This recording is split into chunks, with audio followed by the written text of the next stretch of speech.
conversa com uma aluna da mentoria Aplicação Descomplicada. Eu estou aqui com a Ana Caroline Salles, estou muito feliz de recebê-la aqui hoje, porque ela vai contar como que foi a trajetória até a aprovação para fazer pesquisa na Europa. Por que eu trouxe a Caroline aqui para a gente bater esse papo? Porque eu acredito que a gente se inspira vendo pessoas que tiveram uma trajetória de sucesso, tiveram o sonho um dia de fazer um mestrado no exterior ou uma pós-graduação e não desistiram no meio do caminho. Então, é uma forma de você se inspirar e, mais importante ainda, de você conseguir enxergar quais passos foram decisivos para a Carol conseguir a aprovação. Porque você olhando o que ela fez, você consegue modelar e reproduzir. Se funcionou com a Carol, eu tenho certeza que pode funcionar com você também. Então, Carol, obrigada pelo seu tempo, estou muito feliz que você está aqui batendo esse papo com a gente. Queria pedir para você se apresentar, falar de onde você está falando, você foi aprovada para qual programa e para onde você está indo. Eu me chamo Ana Carolina Salles, eu sou advogada formada em Direito.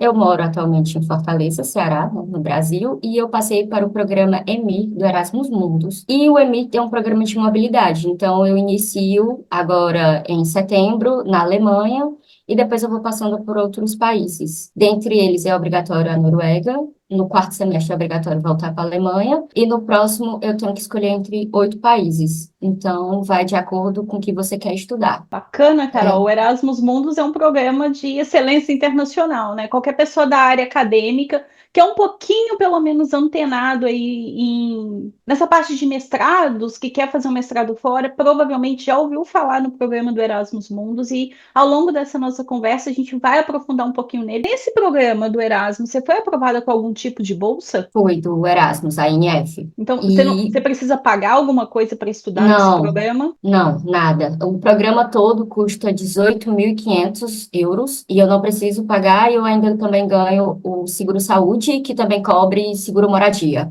Quando que você decidiu fazer um mestrado na Europa? De onde veio essa? Vou fazer minha formação em pesquisa na Europa, ao invés de, por exemplo, fazer no Brasil. Eu sempre amei iniciação científica, né? Eu pesquisava já. Comecei iniciação científica, eu era do terceiro semestre da faculdade e eu cursei particular. Então, eu fiz muito voluntariado, monitoria e iniciação científica com voluntário.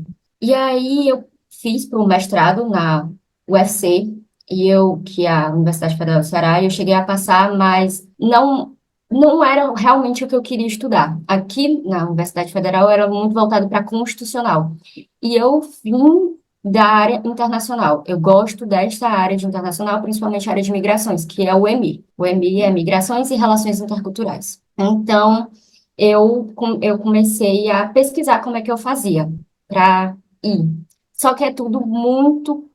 Mas eu não sei se eu que realmente sou um pouco lesada, De mas eu não jeito sabia nenhum, não é? encontrar as vagas. Eu não sabia encontrar as vagas. Isso é a verdade. E eu via um ou outro no YouTube, gente que passava, e parecia muito fora da minha realidade, né?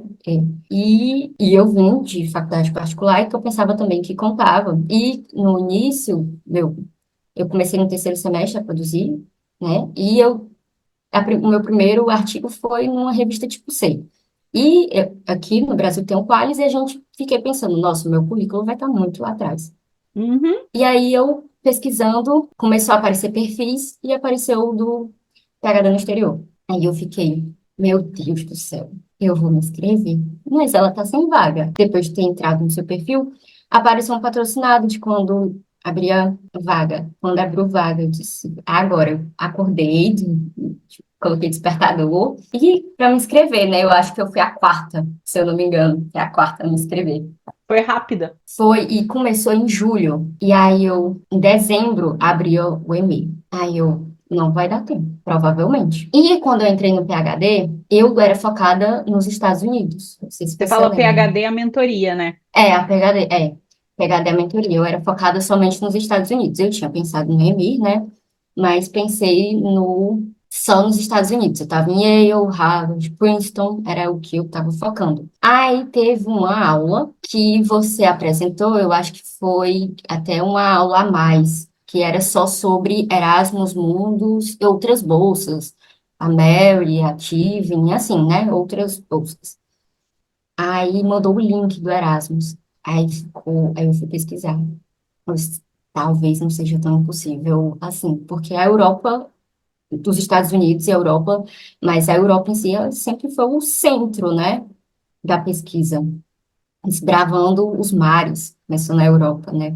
E Uhum. fica o centro da migração, fica lá, né? O pico das migrações. Aí eu namorei com o programa, namorei, eu senti que ele namorou comigo de volta.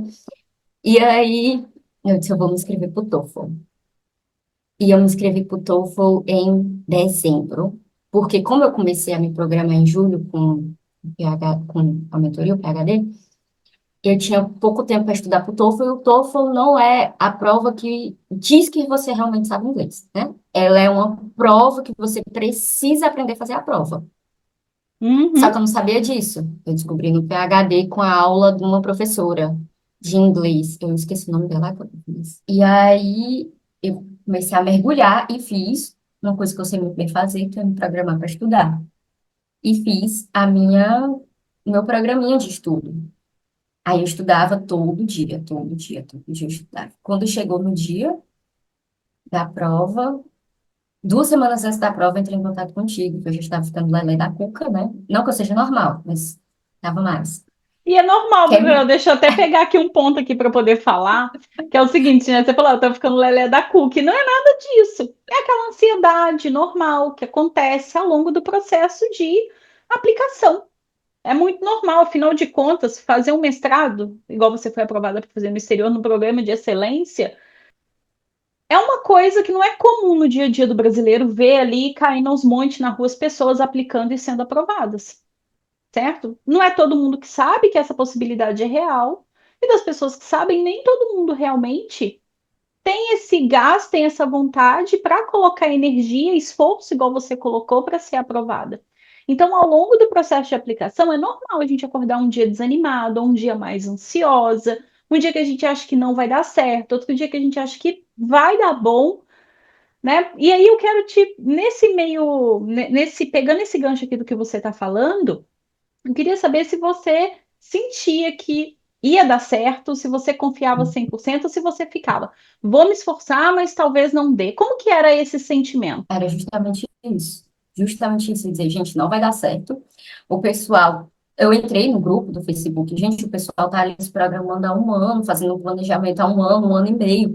Eu tô aqui em julho para dezembro. É que eu vou dar o meu máximo, no melhor que eu posso. Se não der certo, não deu.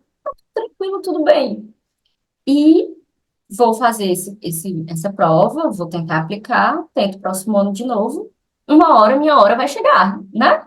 Só não, todo mundo consegue, é só não desistir. Essa é a verdade do processo, que ele é um pouco desgastante. E muitas Sim. das vezes você quer abrir mão, né? E eu não estava preparada para tudo aquilo. Então, eu comecei a preparação muito tarde. Eu estava buscando vaga, fazendo planilha, estudando para o TOEFL, trabalhando. Na época eu tinha uns 3 empregos, né? Casada. Ainda sou filha também, gente, que meus pais também são idosos. Claro. E tinha que ter vida social, pelo menos tentar. Então foi. Eu estava quase tendo um burnout, essa é a realidade, para quando chegar no dia da prova, que eu já estava me esforçando muito, o TOEFL me dá aquela rasteira que eu fiquei olhando pro teto e dizendo assim, Deus, escolhe o teu guerreiro. Vem. Eu vou até contextualizar aqui um pouco mais, Carol, para o pessoal não ficar assustado achando que isso vai acontecer com todo mundo, né? Ah, não, gente, eu sou O, sortuda. é, coitado. O que que aconteceu, Carol? Conta aí o que que aconteceu quando você foi fazer a prova do TOEFL para as pessoas entenderem também que isso não é comum, mas isso pode acontecer, é uma coisa que você não tem controle, não tem culpa, não é sua responsabilidade. Então, quando eu comprei a prova do TOEFL, tinha para escolher o centro que a gente ia fazer. E aqui em Fortaleza, na época, só estava com um centro. E aí eu me inscrevi para aquele centro e ficava justamente no centro de Fortaleza. Nunca vou esquecer, 2 de dezembro. E aí, quando eu cheguei no dia, isso eu comprei com um mês antes de antecedência. Quando foi no dia que eu cheguei lá, toda preparada, que você tem que seguir umas regras, que eu cheguei lá, eu fui a primeira a chegar e eu disse, eu vim para a prova do TOEFL. Aí ele olhou para mim e disse, que TOEFL? Eu disse, não, a prova de proficiência do idioma. Ele disse, moça, a gente está descredenciada tem 2 meses. E eu, oi? É, moça, a gente está descredenciada, a gente não realiza mais essa prova. Aí eu, como assim? Não realiza essa prova? Eu com o negócio impresso, porque você tem que levar um negócio impresso, com código de barra, tudo. Aí ele, não, entra aqui um minutinho. Eu entrei, eu já estava ali, eu já estava abaladíssima, tá? Completamente. Aí eu toda me tremendo, ele disse, calma, vai dar certo, ou se não vai, moço. Você não tá Não vai dar entendendo. certo. É, moço, não podia dar errado hoje, entendeu, moço? Eu contei certinho com o tempo que a prova. Não, a gente vai entrar em contato. Aí, beleza, ele entrou em contato, ele tirou foto, ele mostrou que eu tirei foto que estava descredenciado, que eles já tinham sido descredenciados, mas o TOEFL ainda continuava mandando o candidato para lá. E aí, ele disse: Ô, o TOEFL vai entrar em contato com você. Aí eu, agoniado do meu juiz, eu mandei assim que eu cheguei em casa, um e-mail pro TOEFL. Isso era um sábado. Você mandou um Aí e-mail eles lá para disseram, a ETS, que é a empresa pra que ITS, aplica a prova do TOEFL. Aham. isso, mandei. E aí eles disseram que eles tinham um prazo de 7 dias úteis para retornar o e-mail. Aí eu disse, cara, 7 dias úteis não dá, 7 dias úteis dá com quase 14 dias, né? E aí o EMI era para aplicar dia 15 de dezembro. Eu disse, eu vou pagar uma outra prova com urgência. E aí, a primeira prova tinha sido US$ 220, a segunda eu paguei 280. Quando eu paguei, porque é com urgência, paguei para a mais rápida, era com 3 dias, 3 dias daquele que eu tava, e aí eu tive que baixar todo o programa no computador e fazer em casa. Ocorre que, no dia que eu fui fazer a prova, o sistema do TS cai, a prova que estava marcada para 1 hora, começou 5h30, e eu tava de 1 hora a 5h30 sem almoçar, porque eu tinha que ficar na frente do computador, na frente do carinha que aplicava a Uhum. prova, eu não podia sair nem para beber água. Então, eu passei mal, a prova foi anulada, e eu fui bater no hospital, fiquei doente. Meu Deus, Fiquei com Carol. infecção, fiquei com infecção urinária e gastrite nervosa. Lógico, não tem como. E aí tive laudo médico, tudinho, enviei para lá. E aí a primeira prova que eles tinham feito, eles me restituíram e aí eu consegui comprar uma outra prova. Só que já Uhum. tinha passado o tempo do EMI, era até 15 de dezembro. Porém, marquei a prova para o dia 20 de dezembro e fiz, porque eu disse, cara, eu vou fazer agora, sem peso no coração. Próximo ano eu aplico, porque o EMI é anual, ou outros programas que eu já estava pesquisando, e já fico livre do TOEFL. Tá. Perder, eu não vou perder. Uhum. Fiz a prova dia 20 de dezembro, saiu o resultado, já não estava nem aqui, estava viajando. E aí, quando voltei, enviaram a carta, né? Tem a cartinha do ITS que chega pra gente, já que eu não tinha como colocar para onde enviar, né? Que eu não tinha mais Sim. programa. Então, eu recebi só a cartinha, que vem com o QR Code. E aí, quando foi em fevereiro, recebi um e-mail. Fevereiro, 6 de fevereiro. Falando do EMI, informando que, infelizmente, tiveram um problema no aplicativo, na aplicação, né, que é um aplicativo à parte, e que convidava todo mundo a se inscrever novamente, porque eles haviam perdido a inscrição de todo mundo. Carol, eu nunca vi isso acontecer. Eu tenho e-mail até hoje. E porque assim, ó, não é nenhuma crítica, né? É realmente um comentário, porque a gente pega o Erasmus Mundus, é um programa gigante que envolve as universidades mais importantes da Europa. Então a gente imagina que todo o sistema para condensar os dados das aplicações é um sistema seguro, relativamente estável, no qual eles não vão perder a aplicação dos candidatos. E não foi isso que aconteceu. Mas, Carol, eu sou daquelas pessoas que eu gosto de ver o copo meio cheio. De vez em quando a gente vê o copo meio vazio, vê, porque bate um desespero, é normal. Mas eu acredito que na medida do possível, se a gente começa a ver o copo meio cheio, é bom, porque foi exatamente essa perda da aplicação de todo mundo que fez com que o Emir abrisse novamente o prazo de inscrição. E aí, o que que você fez? Aí eu acho que Deus quer que eu me inscreva. Me inscrevi dia 8 de fevereiro, acho que era na época do carnaval, 8 de fevereiro. E isso, o EMI em dezembro, ele tinha dito que ia dar as notificações de quem passou ou não, dia 22 de abril. Nisso, quando a gente se inscreveu em fevereiro, tinha dizendo que era o mesmo 22 de abril, que não ia ter prejuízo para os candidatos. Então, tudo certo, a gente se inscreveu. Aí eu ficava monitorando toda a vida lá. Fica um quadradinho, assim, o seu nome, sua foto, aí tem lá 100%, aí tem lá em análises, inelegível, aprovado. No meu caso, agora tem estudante, né? E já fiz a matrícula. Mas fica lá. E aí, passou dia 22, e eu entrei num plantão tira dúvida, eu disse, eu não recebi o e-mail, nem de aprovação e nem de desaprovação, né? Nem de elegível nem inelegível. E a Vanessa disse, olha, calma, porque eles tinham perdido tudo e tá processando, então pode ser que eu disse, não, tudo bem. Mas eu sou agoniada, como vocês podem ver. E aí, eu fiquei com aquilo no coração. Passou dia 23 e também não recebi, eu disse, isso já sabia que eu não ia passar, né? A preparação foi muito curta. Deu problema com o TOEFL, não uma, nem duas, mas três, né? E de música no Fantástico. Qualquer coisa, próximo ano também de novo. Ai, dia 24 chegou o e-mail de que eu tinha sido aprovada no Erasmus. E eu fiquei chocada. Eu tenho um vídeo, eu vou mandar pra Vanessa, se ela quiser colocar. Eu tava Quero toda ver, me quero tremendo. ver. E saí em desespero. Todo mundo, né? Na verdade, minha família, meus amigos, todo mundo ficou desesperado. Mas me conta o que que é esse desespero, Carol? Que tipo de desespero é esse? É assim, caramba, eu consegui, né? Caramba, eu passei, mas ao mesmo tempo, e agora? O que que eu faço? Eu não esperava isso aqui, não, gente. E agora? Você fica assim, a ficha demora a cair. Gente, a ficha demora a cair assim uma semana. Eu acordava cedo para ver se o meu e-mail estava certo. Eu ficava, gente, tá certo. O meu nome tá correto aqui nessa carta de admissão. Eles não erraram. Eu disse, cara, meu nome é um nome comum, né? Mas o meu e-mail não é. Mas aí eu ficava. Aí no outro dia eu acordava, pegava. Não, gente, eu passei. E agora? Não, mas deixa eu pensar no agora, agora não, deixa eu ver. Aí eu ficava nisso, eu fiquei uma semana. Até que não, eu passei, não, o e-mail não se apagou, eu tô acordada, e agora a gente vai atrás da documentação, porque você tem um tempo curto para mandar a documentação. Para fazer a matrícula?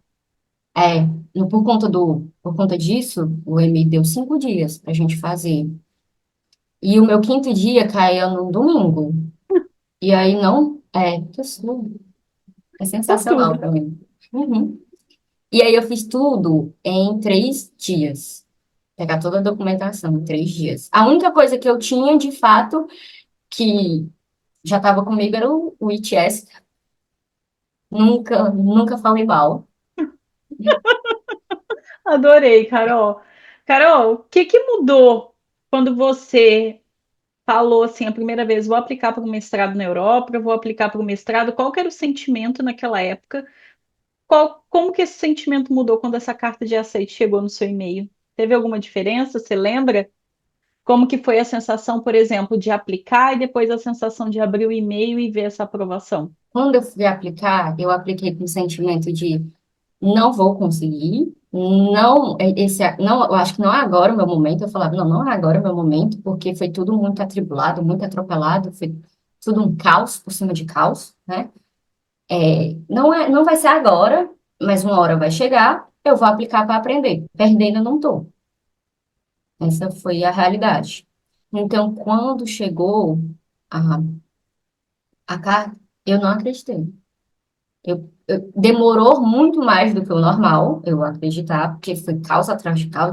Nenhum Erasmus Mundus abria em fevereiro, que eu conheço assim de última hora, e muito menos eu passar, com um tempo tão curto de estudo. Foi de julho a dezembro. Foi rápido. Então, foi.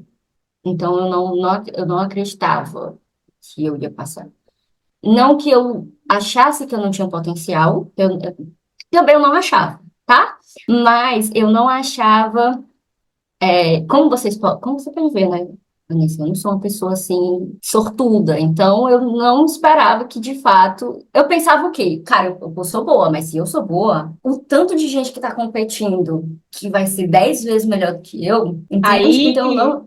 Aí é aquela hora que eu falo, né, para vocês, será? Porque o que que acontece? Acho que essa sua fala é muito importante por dois pontos. O primeiro é a gente que é da área acadêmica, ou quem quer entrar na área acadêmica, ou seja, fazer mestrado, doutorado, seguir no pós-doutorado, a gente tem a nossa autocobrança lá em cima, eu falo que é na estratosfera. A gente se cobra demais, a gente busca perfeição, E a gente nunca está satisfeito com o nosso currículo, com o nosso nível de inglês. A gente se compara muito com um colega. O segundo ponto é, quando a gente vai aplicar para um programa do tipo Erasmus Mundus, claro que pelo menos uma boa parte dos candidatos, eles se prepararam, mas a maior parte da galera quer, mas não faz o que precisa ser feito para chegar à aprovação. Então é claro que terão, né, tiveram pessoas extremamente capacitadas como você competindo pelas vagas disponíveis, mas também tem muita gente que faz o negócio ali meio nas coxas, faz uma carta de motivação não personalizada, faz uma carta de recomendação genérica, não direciona para o programa, não se prepara. E aí, quando não é aprovado e vê pessoas que foram aprovadas, vão pensar que é sorte. Claro que a Ah, isso sorte, às vezes, aconteceu. uma pitadinha, né, Carol? É bom, mas foi sorte, Carol, você passar? Foi tudo, gente, menos sorte. Eu acho que foi. Eu não chamo de coincidência. Nada na nossa vida é coincidência, tá? Eu tenho muita fé em Deus, então eu chamo de Deuscidências. Porque tinha tudo para não dar certo. Não, é literalmente tudo, gente, para não dar certo. Como eu comecei a preparação de um dia para a noite, eu contei para professores meus em 2 semanas. Ó, em 2 semanas eu estarei aplicando. Se você puder me dar uma carta de recomendação, eu agradeço. Tinha um deles que estava lá em Paris. Ele acordou com uma mensagem maravilhosa dessa e eles todos disseram, eu topo. Só que eles tinham as coisas deles para resolver também, sabe?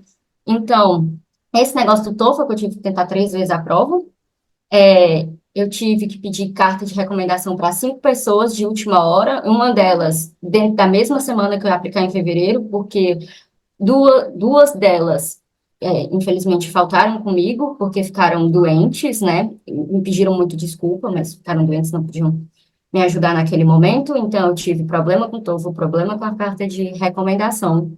Eu tive que fazer uma nova carta, assim, nova não, né? Mas reestruturar, porque estava da primeira vez, eu tinha que datar de novo e etc. Uhum. Então foi tudo foi tudo muito louco, muito corrido.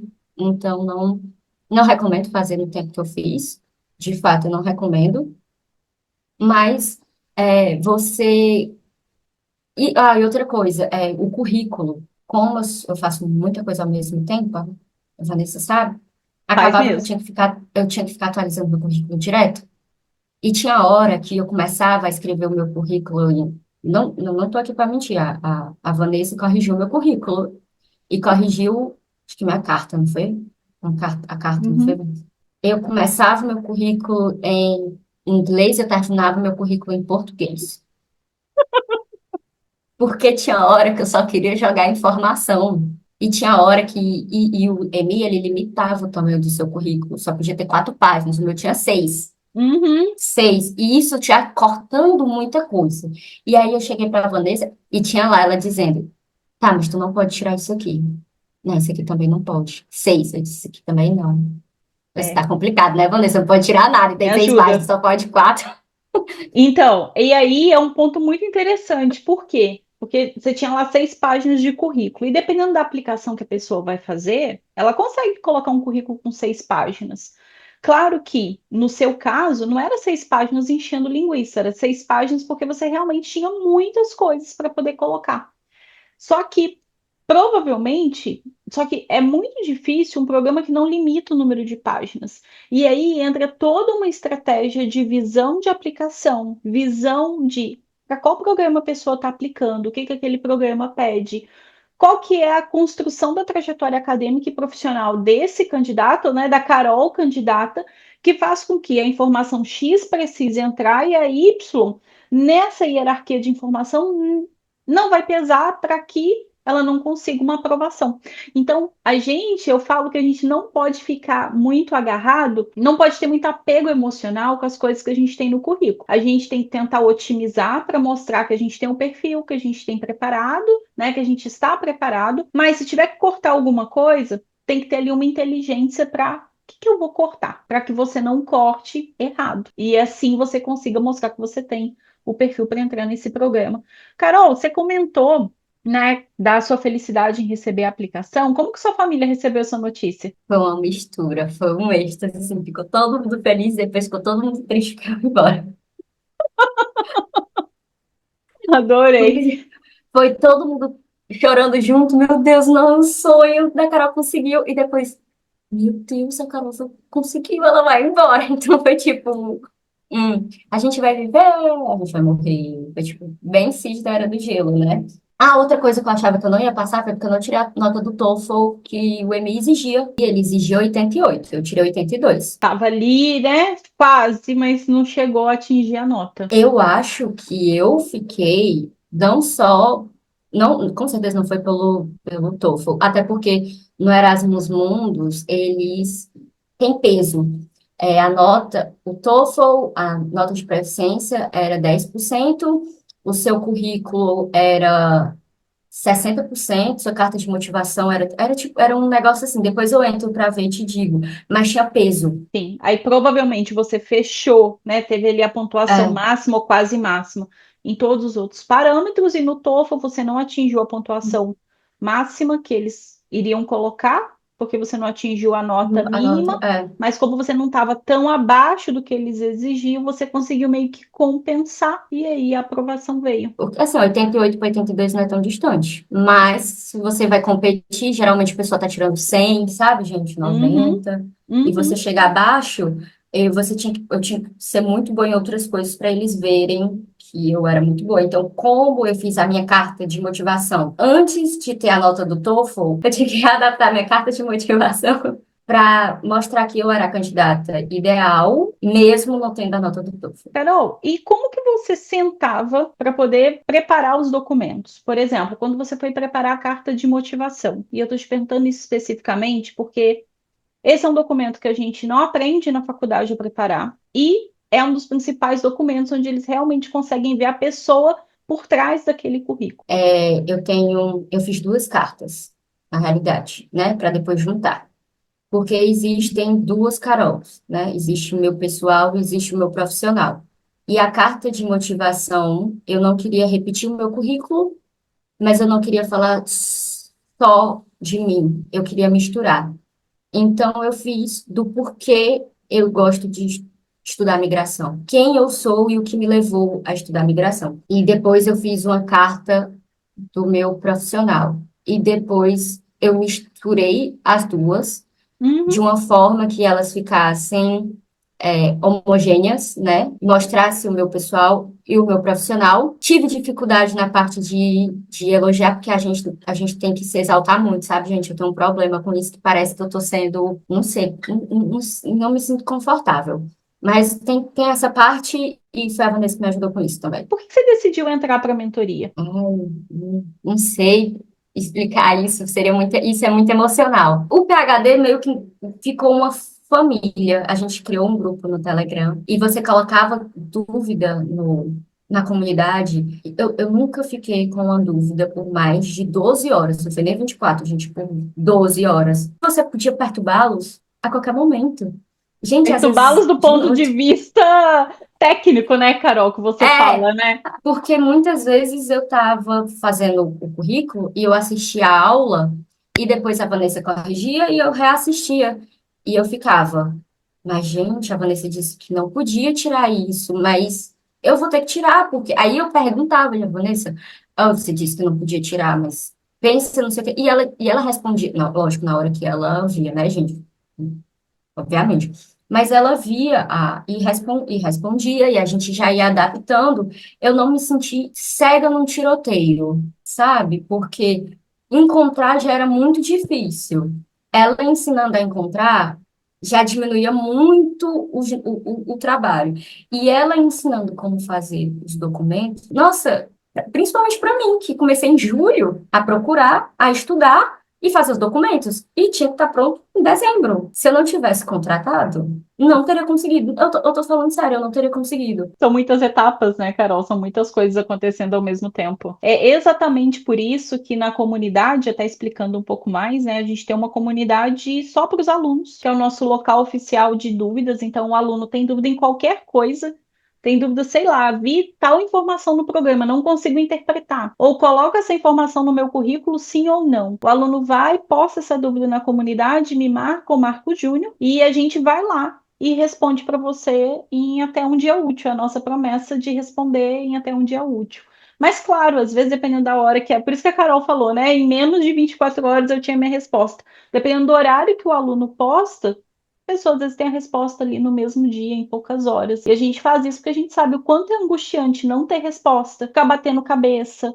Nessa pessoa começa a desanimar, começa a achar que é mais difícil, que não vai conseguir. Então a gente realmente tem essa preocupação de fazer da comunidade um ambiente saudável e seguro, para que vocês se sintam seguros em expor as dúvidas ali. Saudável, porque ali está todo mundo focado no mesmo objetivo, que é chegar à aprovação, e que vocês tenham uma resposta o mais rápido possível para ninguém ficar batendo cabeça do tipo, tô aqui perdido no escuro. Então, a gente, quando criou a comunidade, a gente tinha esses três pontos em mente, sabe? Para que as coisas pudessem fluir para vocês. Lá é todo mundo no mesmo sonho. E um sonho sonhado sozinho é só um sonho, né? Um sonho sonhado em uma comunidade, né? Porque tem coisas na vida que não são coisas, né? Eu vejo muito isso. E se não fosse, quando você tá nesse pico de ansiedade, se não tiver alguém que passou por esse processo e que tá te ajudando a desbravar lá o mar, talvez você desista. Pensei muito em desistir. 10 horas da noite eu tava mandando mensagem pra Vanessa. 11 horas da noite eu mandei mensagem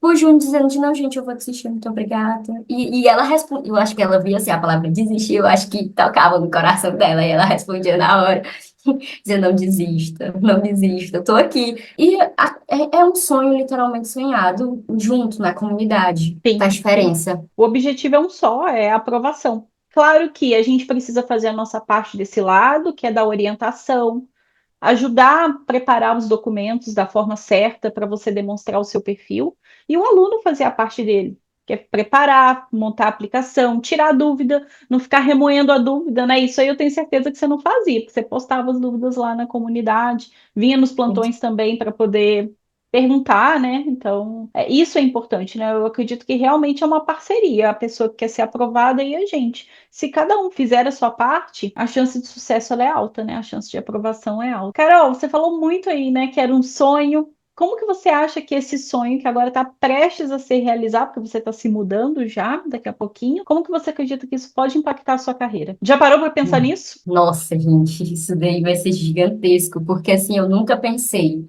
O EMI, ele é um programa Erasmus Mundus e ele não é um programa voltado para a Europa, certo? Ele é um programa literalmente mundos, gente. O meu programa, ele é feito em Europa, Ásia e África, né? Então eu tenho a oportunidade de estar nesses três continentes. Posso escolher dentre 8 países. Então, são 8 países que eu posso escolher, com tipos de imigração completamente distintas, que eu nunca pensei que eu pudesse ter contato, assim, de fato, e ver a realidade. Primeiro que eu nunca pensei que eu poderia passar, porque tem 38 vagas no mundo, gente. São 11 na América Latina.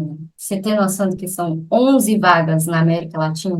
E eu fui uma das 11 vagas da América Latina. Eu postei até no meu LinkedIn. Gente, são milhares de inscrições. Nossa, são milhares de inscrições ao mundo todo atrás disso, né?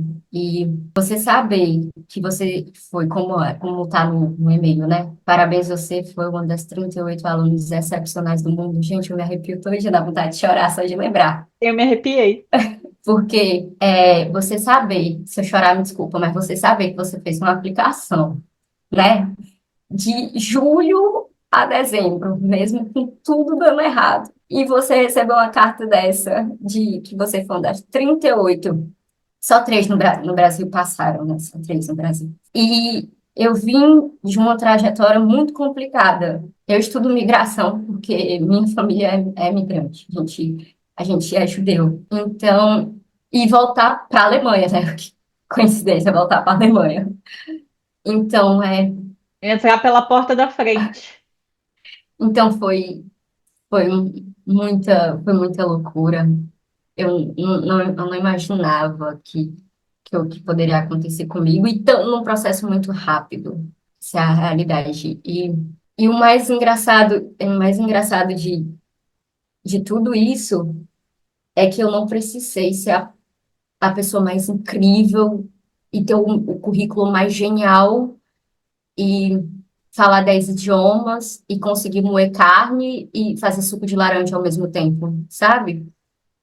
Era um, eu passei com um currículo normal. Eu passei com a carta de motivação normal e eu nem passei com a nota do TOEFL completa. Que quando eu via a pessoa passando e eu dizia, meu Deus, essa pessoa ela é, sei lá o que é essa, uma É um ponto fora extraterrestre. da curva. É um ponto fora da curva.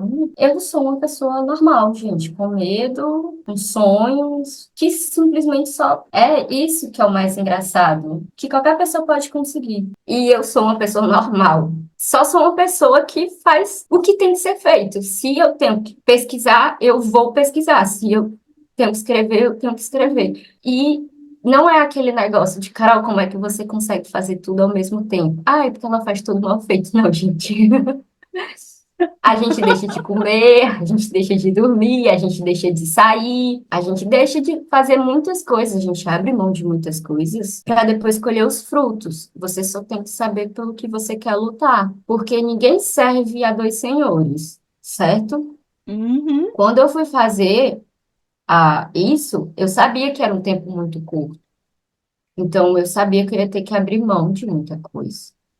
Então, foram de julho a dezembro, eu não saí nem para tomar um sorvete. Eu Foi ficava na intenso. frente do computador.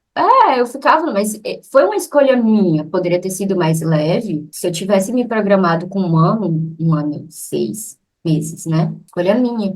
Então, a partir do momento que você escolhe, tem que assumir, tem ônus e bônus em tudo aquilo que você vai fazer. Meu marido, Paulo, ele sempre fala: cuidado com o que você vai pedir, porque dependendo do que você peça, vamos ver se você aguenta a aprovação, porque essa é a realidade.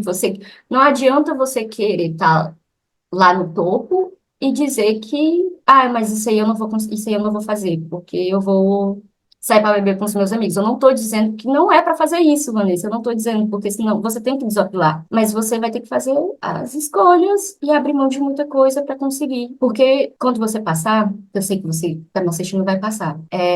Vamos dizer que foi sorte. Mas ninguém vai ver que você passou as madrugadas acordados ou sei lá, tem gente que até pede demissão do emprego e fica só com um, sendo que precisava das duas rendas. Tem gente que faz vaquinha, ninguém vai ver isso, entende? Então só você sabe. Você passou para estar onde você está. Exatamente. Por isso que quando a vitória vem, ela tem que ser comemorada, tem que ser saboreada. Por isso que eu tive certeza que quando eu te convidei para essa conversa, eu tenho certeza que todo mundo que assistir vai se inspirar demais. Porque aqui você está mostrando que não é fácil, mas é possível. Não é fácil, de jeito nenhum. Se eu falasse que é, eu vou estar mentindo. Mas é totalmente possível. É só você traçar um objetivo. E quando eu digo objetivo, é literalmente que nem você fazer uma pesquisa, que você vai colocar um objetivo geral e um objetivo, 4 objetivos específicos. Porque se você colocar um objetivo geral, como, sei lá, passar em Harvard, tem muita gente que tem essa vontade, né? Você vê, assim, um objetivo, cara, muito distante. Você vai olhar, nossa, é muito distante. Então, faz objetivos específicos e você vai atingindo aqueles objetivos que mais cedo ou mais tarde você vai atingir o grande. Exato, exato. É igual, por exemplo, aquela pessoa que, igual meu marido, vou dar o exemplo aqui dele. Vamos supor que ele estivesse lá pesando 70 quilos e ele quer ganhar massa muscular para chegar a 80 quilos. Ele não vai conseguir ganhar os 10 quilos de massa muscular em um mês, mas ele pode colocar ali como meta treinar, dormir, se alimentar adequadamente e tentar ganhar 1 quilo de massa magra por mês. Ao final de 10 meses, muito provavelmente ele vai ter atingido aquele objetivo, ele vai estar muito próximo de atingir aquele objetivo, né? Então, isso aí que você está falando é muito importante para mostrar que não é um processo que é do dia para a noite. Vai precisar ter alguns meses ali de dedicação. E nesse meio do caminho, muitas pessoas se perdem porque elas esquecem que precisa ter uma certa organização para atingir esse objetivo dali a alguns meses. Né? Não vai, a vaga ela não vai aparecer em um mês, é muito difícil. Pode até ser que alguém aconteça fazer tudo em um mês. Pode. Não conheço todas as pessoas do mundo, né? A gente tem aí bilhões de pessoas no mundo, mas a gente tem que ir sempre pela regra. Se a gente for pela exceção, a gente não vai ser muito É, inteligente de transformar a exceção na regra, né, Carol? Então, isso aí que você está trazendo nessa reflexão, esse ponto realmente ele é muito importante. O que te despertou a aplicar para o Erasmus? Você já deu aqui alguns detalhes de que é um programa, o EMIR especificamente, onde você foi aprovada, que abrange universidades na Europa, na África e na Ásia. Para quem nunca ouviu falar no Erasmus Mundus, é um programa onde existem mestrados nas três grandes áreas do conhecimento. Então, a área de humanas, sociais aplicadas, área da saúde biológicas e área de exatas. A gente tem aí mais ou menos 200 programas de mestrados, então é praticamente impossível que qualquer pessoa que está aqui assistindo a gente não consiga encontrar um programa na área dela. Por que fez lá no Emir te chamar a atenção que você falou, teu olho brilhou, esse programa é para mim? Teve algum detalhe? literalmente estudar sobre refúgio. Quando eu vi migrações e eu vi a possibilidade de estar no ápice ali, porque eu vou para a Alemanha. A Alemanha, né, os judeus são os primeiros. O genocídio existe, esse termo, infelizmente, contra de nós, né? Uhum, A Noruega, ela é muito conhecida porque na área de migrações, de migrantes, porque a maioria dos migrantes lá, eles têm empregos, todos regulamentados. Ela é como se fosse, assim, um objetivo do mundo, entendeu? É a Noruega. De lá, eu posso escolher entre Índia, África do Sul, Uganda, Sudão, República caramba. Tcheca, Eslovênia. São países, assim, que o que depende do que eu quero estudar, lá vai ser um ápice enorme de migrantes. Então, vai ter de guerra, vai ter os que não são reconhecidos pela comunidade internacional, que a gente chama só de doutrina, vai ter todo tipo de migrações e de relações interculturais. Porque imagina, eu sou latina, sou brasileira, sou latina, mas eu posso estar no continente africano, que dentro do continente africano já tem uma diversidade enorme de cultura. E na Europa também, e na Ásia, então É outra imagina, história. imagina, eu vou ter quase que todos os continentes, né? Caramba! Qual que é o impacto que você acredita que essa formação, essa vivência ali em loco, aprendendo na prática, vai ter na sua carreira? Primeira coisa que vem na minha cabeça é a humana, porque é completamente diferente. Eu estar aqui fazendo uma pesquisa, como eu fiz, sobre os refugiados asiáticos que se chamam Rohingyas, do que eu estar vendo como eles estão no campo de concentração. Porque eu pesquiso muito direitos humanos, mas existem muitos humanos sem direitos. Essa é a realidade. Então, é totalmente diferente de eu estar aqui, olha uma foto, foi, nossa, é triste. E eu estar lá podendo fazer um trabalho voluntário, estar fazendo uma pesquisa em campo, é completamente diferente. É, o impacto não é só profissional. Não. É literalmente eu ser uma ponte. Uhum, sim. E você tem alguma perspectiva para depois do mestrado, Carol? Eu sei que, né, o mestrado são 2 anos, ainda está longe, mas já tem aí alguma carta na manga, algum plano Aplicar com pensando? PhD. Então, sua ideia é continuar Porque na jornada acadêmica. acadêmica é o que eu amo. É o que eu amo, de verdade. Que infelizmente no Brasil não é muito valorizado, não é? Não é muito, não, não é nada, gente, me desculpa. Eu tenho amigos que estão fazendo doutorado aqui no Ceará e estão sem bolsa. Eles estão só, eles, a cara e a coragem. E é muito complicado você fazer uma pesquisa sem investimento. Então, principalmente na minha área, que eu vou falar de refugiados. Aqui nós temos muitos refugiados, obviamente. O Bemigra está aí para falar isso. Mas nós não somos um país em guerra, nós não somos um país com impactos climáticos, nós não somos, nós temos outros tipos nós recebemos muitos refugiados, muitos migrantes, e o Brasil exporta, né? Não tem muita fuga de cérebro, né? Não é o tipo de refugiados que eu costumo estudar. Uhum. Essa questão do investimento em pesquisa. foi um dos fatores que te levou a decidir pelo mestrado fora? Isso chegou a ser um ponto que você pensou? Sim, faz muita diferença, muita diferença. É, eu estava no, fazendo o processo e eu fui convidada para escrever, acho que foram um, dois, 4 capítulos de livros. E fui convidada para um na Ásia e um para Paris. Os daqui eu tive que pesquisar sozinha, foi por conta própria. Eu fiz a pesquisa sozinha e tive que abrir mão dos direitos autorais. E os outros, não. Eu tive um incentivo. Então, mas você fez pelo dinheiro? Gente, me desculpa. Qualquer pesquisador, ele sobrevive disso, tá? Eu não, eu faço muita coisa voluntária, mas eu preciso comer também, né? Eu preciso dos mecanismos, porque a minha internet é paga, o meu computador é pago, para eu conseguir dados, eu tenho que viajar, então isso tudo me custa dinheiro. Amor, infelizmente, não enche barriga, certo? Queria que enchesse, seria muito mais barato, mas não enche.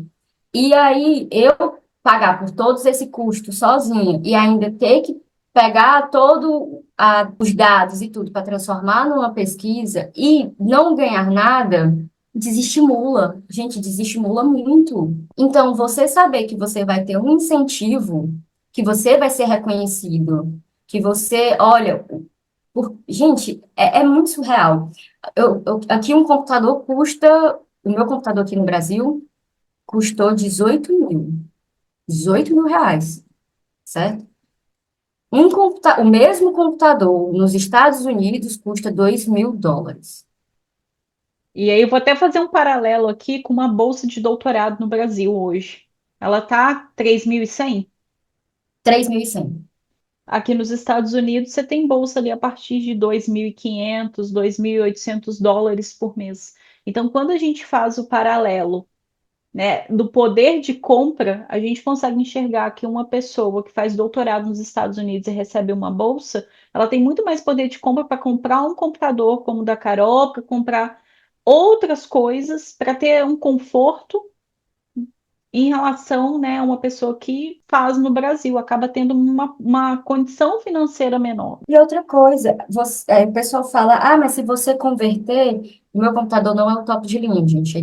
Isso faz um tempo, né? O dólar estava o quê? 4,60 na época que eu comprei. Mas, gente, isso é um detalhe, o computador. Beleza, o computador a gente parcela em 2 vidas, morre e reencarna pagando. E para um congresso? Gente, congresso em direito internacional, ele é muito caro. Eu acho que em qualquer área, eu não sei, mas em direito internacional, pelo menos, é muito caro. Você geralmente não acontece no Nordeste. Geralmente não acontece nem no Brasil. O curso para manter o idioma é diferente, porque tem que fazer o inglês, tem que fazer o espanhol.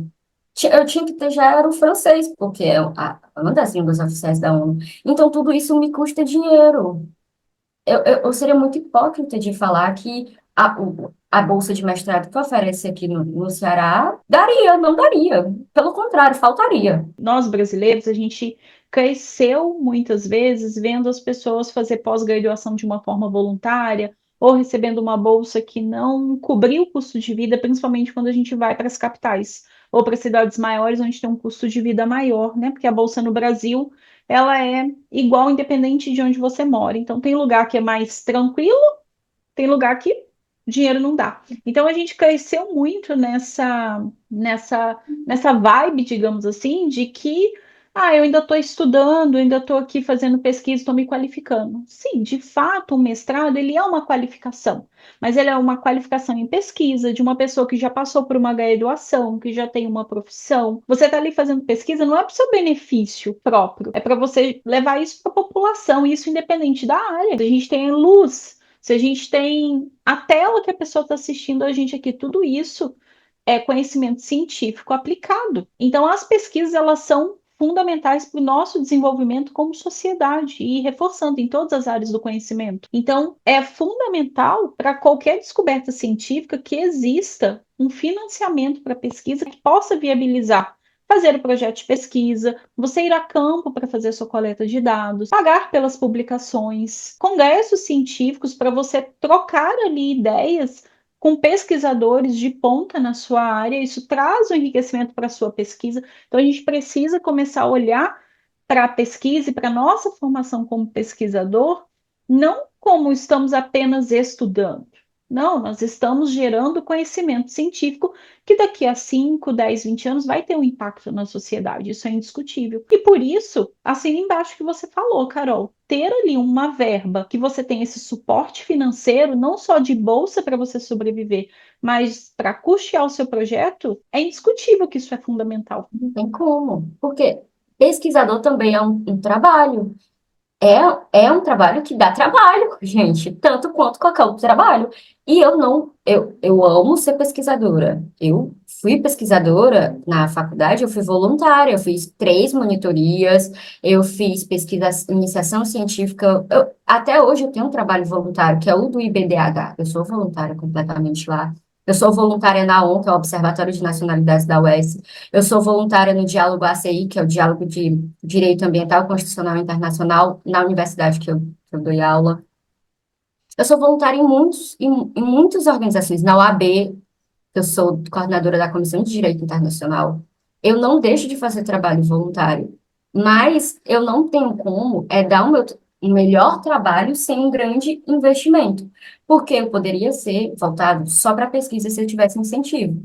Como eu não tenho, eu tenho que ser advogada, já fiz parte de equipe de assessoria, eu ser professora, então eu tinha que acumular funções para conseguir dinheiro para eu dar conta de ser pesquisadora. E isso te toma tempo, torna além de tomar tempo, a tua pesquisa acaba não saindo como deveria sair, às vezes até desatualiza. Eu já tive artigo científico que eu produzi, e quando eu fui publicar, os dados já não estavam atualizados e eu não tinha mais dinheiro para ir lá, entendeu? Pegar os dados de novo. Olha o E isso, prejuízo, né?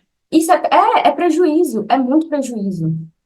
É prejuízo com o Tem, seu tempo, é prejuízo ah, financeiro do que já foi investido e é um prejuízo do ponto de vista de conhecimento científico. e a gente tem que parar de encarar que é pesquisa. Gente, isso é uma carreira que deveria ser tão valorizada quanto qualquer outra, porque se não tivesse pesquisadores, a gente hoje em dia não tinha nada, né? Energia elétrica. Carol, eu queria que você deixasse uma mensagem ou um conselho para quem tem esse sonho, mas de repente não conhece ninguém que foi para o exterior, agora te conhece, mas não tem um amigo próximo que conseguiu uma aprovação como a sua, talvez não vem de uma família rica que a pessoa possa, né, que os pais possam bancar esse sonho no exterior. O que que ela pode fazer para que ela atinja esse objetivo que você atingiu da aprovação? Gente, vai soar muita meritocracia, tá? Vai soar muito isso. Mas a realidade é que o mundo ele não para. Isso é doloroso, é cruel. Eu assisto Friends. Não sei se você todo mundo assiste o Friends, mas tem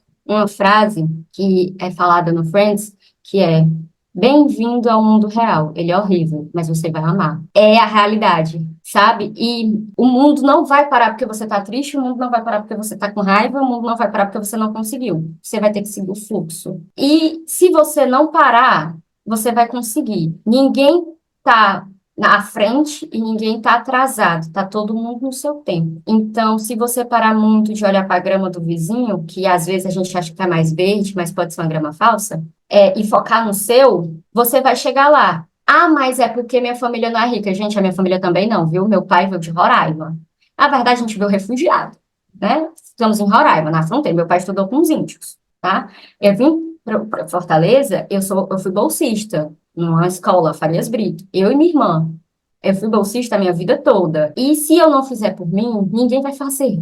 Então, mas é porque você não, é porque um belo dia, eu resolvi mudar e literalmente fazer aquilo que eu queria fazer. É isso. E eu não estou aqui sozinha, foi uma vitória da minha família, Sem dúvida. porque é um sonho sonhado junto, né? Eu sempre quis mudar, eu sempre quis estudar isso. Mas se você perder tempo, se fazendo de coitado, né? Eu não consigo. Eu não tenho dinheiro. Eu não tenho tempo. Gente, você vai dar um jeito. Se você realmente quer, você vai dar um jeito, porque tem jeito pra tudo, só não tem jeito pra morte. E eu não tenho dinheiro, faz vaquinha. Eu cansei de ajudar gente que precisava de dinheiro com vaquinha para fazer alguma coisa. Quando eu fiquei muito doente, e eu não tinha dinheiro fazer um tratamento de saúde, eu fiz uma vaquinha e muita gente ajudou. Então, não tem dinheiro agora, faz uma vaquinha. Eu vou estar mentindo se eu disser que você não precisa de dinheiro, você vai precisar. Porque tudo nessa vida, infelizmente, se move com dinheiro. Mas tem muita gente que te ajuda, até gente que tu não imagina, porque tu nem conhece. Só faz, corre atrás, que o resto vem. Ou uma passagem bíblica, rapidão, não tenho muita fé. José passou quantos anos para ser governador do Egito? Foram muitas provações, mas ele conseguiu, certo? Se ele conseguiu, que era uma pessoa normal, se eu consegui, que sou uma pessoa completamente normal, você também consegue. A diferença é o quanto eu me esforcei, o quanto você está se esforçando.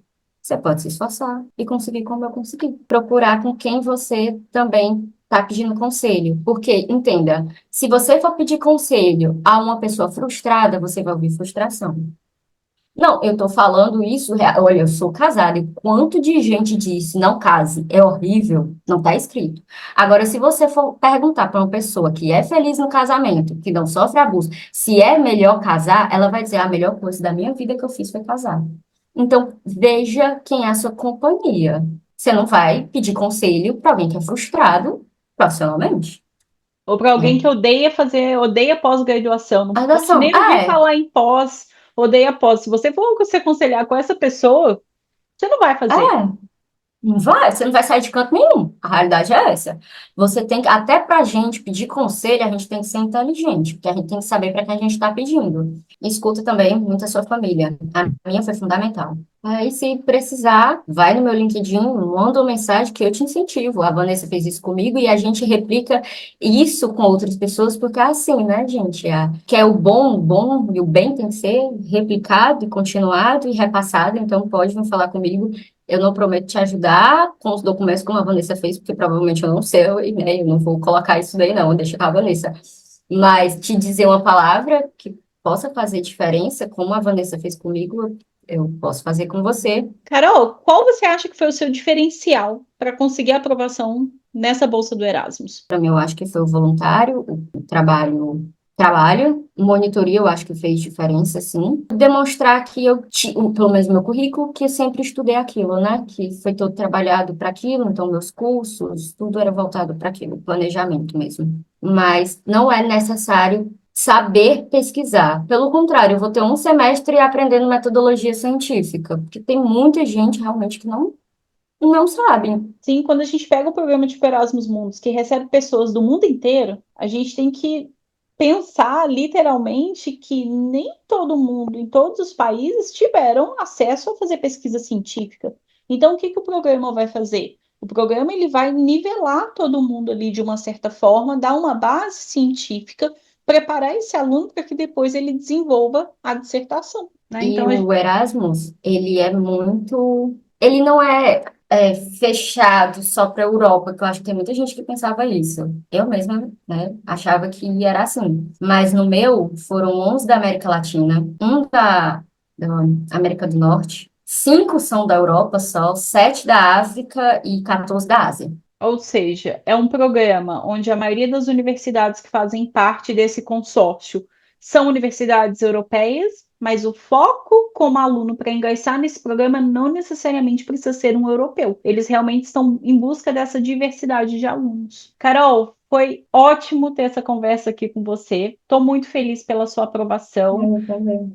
Quero te dar os parabéns também para sua família, porque isso é uma conquista, né, que vocês aí tiveram juntos. Tô doida para ver os próximos capítulos aí, quando você se mudar para a Alemanha e depois para os outros países. E eu quero te desejar assim muito sucesso nessa nova etapa, porque é muito merecida a sua aprovação. Deu para ver o quanto você se dedicou e colheu o resultado está aí. Então, parabéns, eu quero agradecer a sua disponibilidade de estar aqui conversando com a gente, trazendo a sua experiência. Espero que todo mundo possa aqui se inspirar na sua trajetória. Então, Carol, Então, até mais. tá. Tchau, Tchau, tchau, tchau. Vanessa.